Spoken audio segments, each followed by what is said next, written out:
ఏమ్నూరు పట్టణం నందు 11వ వార్డులో కోటి సంతకాల సేకరణ కార్యక్రమంలో భాగంగా ఈరోజు 11వ వార్డులో ప్రతి ఇండ్లు తిరుగుతూ ఈ యొక్క మెడికల్ కాలేజీ ప్రైవేటీకరణను ఏ విధంగా ప్రైవేటీకరణ చేస్తున్నారు కూటమి ప్రభుత్వం, మరి మెడికల్ కాలేజీలు ప్రైవేట్ పరమైతే ఎలా ఉంటుంది, ప్రభుత్వ పరమైతే ఎలా ఉంటుంది అని ఇవన్నీ ప్రజలకు వివరిస్తున్నాం. ఇండ్లు తిరిగి వారి యొక్క అభిప్రాయాలు కూడా సేకరణ చేస్తూ వారి మద్దతుతో కోటి సంతకాల సేకరణ భాగంగా వారి మద్దతుతో సంతకాలు కూడా చేయిస్తున్నాము. అది ముఖ్యంగా ఈ కార్యక్రమం వైఎస్ జగన్మోహన్ రెడ్డి గారి పిలుపు మేరకు ఇక్కడ ఎమ్నూరు ఇన్ఛార్జ్ రాజురెడ్డి గారు, అలాగే మాజీ ఎమ్మెల్యే చెన్నకేశ్వరరెడ్డి గారు మరియు స్టేట్ సెక్రటరీ ఎర్రకోట జగన్మోహన్ రెడ్డి గారి ఆదేశాల మేరకు ఈ కార్యక్రమాన్ని మా వార్డులో మేము జరుపుకుంటున్నాము. ముఖ్యంగా మెడికల్ కాలేజీలు 17 మెడికల్ కాలేజీలు తీసుకురావడం జరిగింది వైఎస్ జగన్మోహన్ రెడ్డి గారు.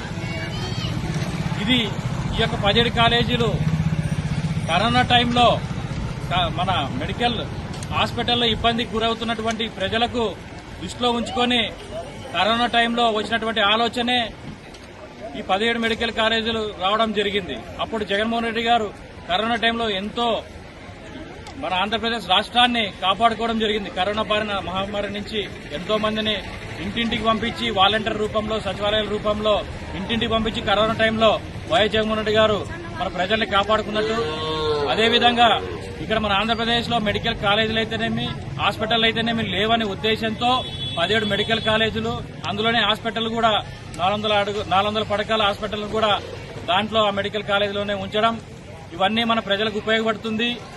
మరి 26 జిల్లాలున్నాయి మనకు. దాంట్లో 17 మెడికల్ కాలేజీలు కొత్తగా ఏర్పాటు చేయడం జరిగింది.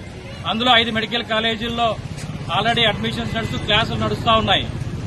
మరి కేంద్ర ప్రభుత్వం మొన్ననే ఒక నెల కిందనే 60 పీజీ సీట్లు కూడా కేటాయించడం జరిగింది. ప్రతి కాలేజీకు 15 చొప్పున దాదాపుగా 60 సీట్లను కూడా 60 పీజీ సీట్లు కూడా ఇవ్వడం జరిగింది.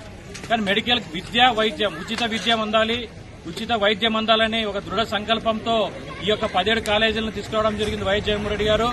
ప్రజా సంక్షేమం, బడుగు బలహీన వర్గాలకు ఏవైతే అవసరమో అవన్నీ అందే విధంగా ఈ రోజు ఆయన ముందడుగులు వేస్తున్నారు. కానీ దురదృష్టవశాత్తు కూటమి ప్రభుత్వం రావడం, ఆయన యొక్క ఆశలపై నీళ్లు చల్లడం, ఈ యొక్క ప్రభుత్వం కూటమి ప్రభుత్వం ప్రైవేటు పరం చేసి కార్పొరేట్ కాలేజీలను, కార్పొరేట్ హాస్పిటళ్లను తయారు చేసే విధంగా ముందుకు పోతున్నారు. దీనికి వ్యతిరేకంగా మేము గవర్నమెంటే నడపాలనే ఉద్దేశంతో కోటి సంతకాల రూపంలో ప్రతి వార్డుల్లో మేము ఈరోజు తిరుగుతున్నాము. కాబట్టి ఈ యొక్క కార్యక్రమాన్ని అందరూ కార్యకర్తలు, నాయకులు విచ్చేసి ఈ యొక్క కార్యక్రమాన్ని దిగ్విజయం చేసినందుకు ప్రతి ఒక్కరికి ధన్యవాదాలు తెలియజేసుకుంటున్నా.